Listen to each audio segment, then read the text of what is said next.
Hello everybody, Marty McConnell, the Off-Grid Gecko here, wearing my radioactive dog suit, so I look like Gerber from Invader Zim. So today I want to talk a little bit about this new flashlight that I bought. Now, as far as durability, long-term use, I've only had it for like a week, so I don't know. I don't know how it's going to hold up over time, but hold on. Something's wiggling in there, but it's not the batteries, so I think it's probably some of this because the thing is loose. Anyways, this is the Ozark Trail focusing LED flashlight. They really need to hire somebody to start coming up with better names for their shit. 3 modes: high, low, and flash, lifetime LED bulb, durable aluminum casing, slide focus control, blah blah blah blah blah. 200 lumens on high, 5 hours of runtime that way, and supposedly 190 meters at the I assume that's what the spotlight setting. Yep. So this is rated IPX4. Don't drop it in the lake. That's what that means. And it comes with 3 AAA batteries that are actually Duracells. I think so that's like, hey, good job Ozark Trail, not being a bunch of knuckleheads like everybody else and just finding the cheapest batteries available. This little guy costs 10 bucks. And what I really love about this flashlight is I kick it on and it actually comes on.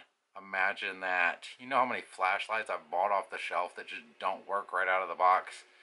I don't even want to get into it right now, but the little guy works, and that makes it good enough to do a video on. It's also kind of stylish. It's got this little orange band here, Ozark Trail, little button thing, and it's completely dissectable. Like, you can take this whole thing apart. If I want to take this lens cap off, there's a little O-ring there. There's your lens, and there's your LED. And you could probably go ahead and take this apart even more if you want. Even this little orange bezel pops off. So there's no glue anywhere on it that I've found. It does have an O-ring there. It also has an O-ring back here in the back. And slide focus adjustment, so you can twist and slide or push and slide. Out is focused, in is floodlight, and everything in between, because it is analog and it doesn't require a digital on-off switch. So the first thing I noticed when I was loading the batteries in this thing, inside here you've got a solid little metal button at the very back. It does not move. So this part, as far as I know, is all solid state, no moving parts at all. Terrific. Okay, how hard is that for people to come up with? The moving parts that are on here, there's one on the switch, and there's a little ring in there. I guess that's what I heard rattling around. So you got these little parts in here for the switch, and then the button itself has a very stiff spring on it. I'm sure it's not super high quality. It's definitely not magnetic, but it's a spring and it works. Second spring is on the battery itself. Okay, now this is one of these triple pack AAA battery deals, but yeah, O-ring on the back here as well, little O-ring on the back here, and now you've got all the O-rings you will ever need. It just fits in that little slot right there. Apparently it comes off kind of easy, so don't rough it up too much. Little battery pack, Duracell batteries. Thank you, Lord and Baby Yoda. These guys are not for resale. It says it on there somewhere. Not for retail sale, but they are Duracell OEM batteries. So, you know, I'm not going to get into an Energizer versus Duracell discussion, but Duracell is a pretty good quality battery. They didn't cheap out on the batteries.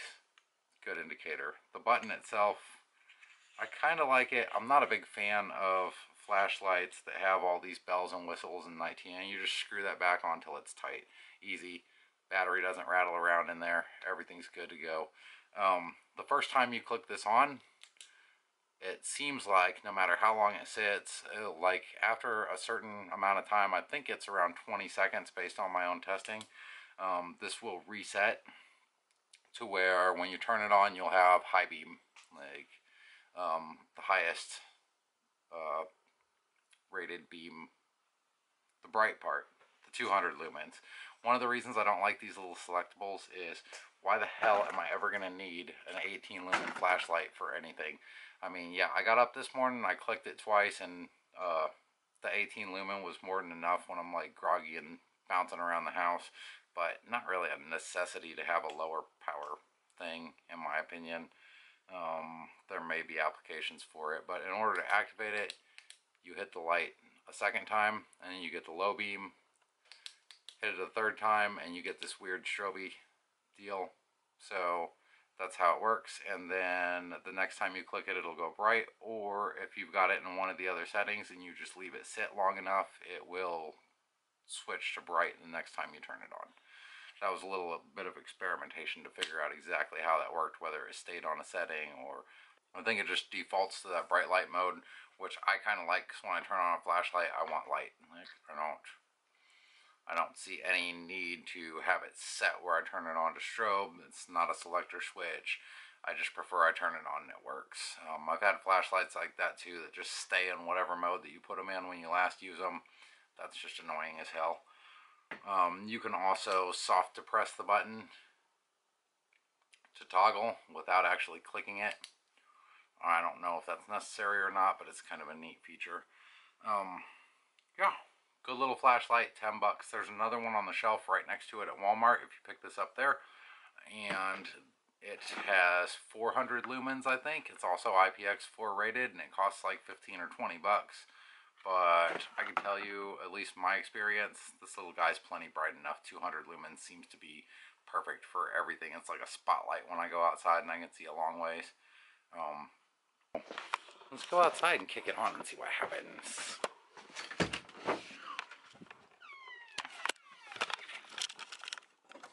Alright. So, there we go. Dark forest. Can you see anything? I can't. Can you see anything now? I see all the things. And we'll spotlight it. It's got a pretty good spotlight going all the way back there to the trees. So, yeah. It works. Oh dear God, I just knocked over a cat. Whoa, sorry.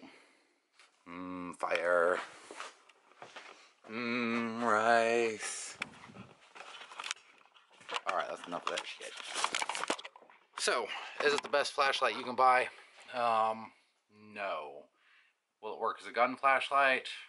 Probably. It appears to have a 1-inch tube, so get yourself it might even be a 30mm tube. Get yourself a ring, stick it on your gun, see how it works. The single push button design is kind of nice, and it will blind your camera if you shine it directly in its face. So, pretty damn bright, pretty good flashlight. I like it so far, haven't broken it. If something does happen to it, I will let you guys know in the future, but so far it's been a pretty good light, and I don't see a reason to spend more than 10 bucks on a flashlight. And it was between that and these old-fashioned plastic looking things with the little clicky button, which I actually really like, and they had a 3-pack for around the same price. But I was like, you know what, I'm just gonna try one more good flashlight, then I'll go back and buy the plastic ones. And I may go back and buy the plastic ones anyways, because just having a light that works, it's kind of hard to screw up those old-fashioned plastic button lights. These little buttons, wonderful technology as it is, but as we all know, these things have a funny tendency of wearing out at exactly the wrong time, and it just shreds, and this plastic rubber stuff turns into crap. But so far so good on this one. Haven't had any issues out of it. We'll see how it holds up through the winter, and I'll keep you posted if anything gets destroyed, but I think I can go ahead and recommend this. It's had it for a week and it hasn't pissed me off yet, and that's saying a lot for a modern flashlight. So, boom, Ozark Trail. Where's the focus? Where's my focus? Focus. Ozark Trail, little $10 flashlight available at Walmart. It's in the little glass thing with the lock, so you have to have the gun counter person go over and open the case for you. yeah, so I will see you guys later, hopefully. And if you haven't already, don't forget to subscribe, because I do videos all the time on off-grid stuff and primitive living and things like that. And I have my wonderful little homestead household here that I built myself, that I shoot all my footage from, or I'm outside playing with the cats, one or the other. Yeah, I'll see you next time, and thanks for watching. Bye.